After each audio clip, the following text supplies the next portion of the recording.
আহক আমি সকলোৱে আঁঠু লওঁ আৰু মন পালটনৰ প্ৰাৰ্থনা কৰোঁ। হে প্ৰভু, আমাৰ প্ৰভু, আমি তোমাক কাকুতিৰে মাতিছোঁ।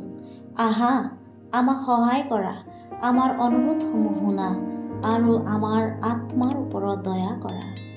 আমাৰ ঈশ্বৰ আৰু প্ৰভু, তুমি আমালৈ আহা, আমাৰ সৈতে চলা, যি আমি মৰণশীল মানুহ, কিন্তু এতিয়া আমি তোমাক তোমাৰ নিজ গৌৰৱৰ সৈতে চাওঁ।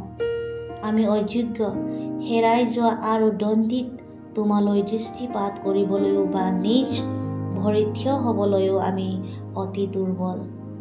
এই পৃথিৱীত তুমি আমাক থৈ দিছা, যিটো আমি কেতিয়াও জনা নাছিলোঁ।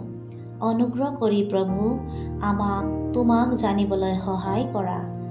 আমি আমাৰ জীৱন আৰু আমি যি সকলো তোমাৰ বাবে সমৰ্পণ কৰোঁ, যাতে তুমি আমাৰ মাজেৰে বাস কৰিবা।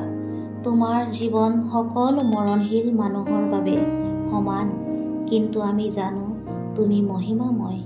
হে প্ৰভু, আমাৰ ওপৰত দয়া কৰা। আমেন।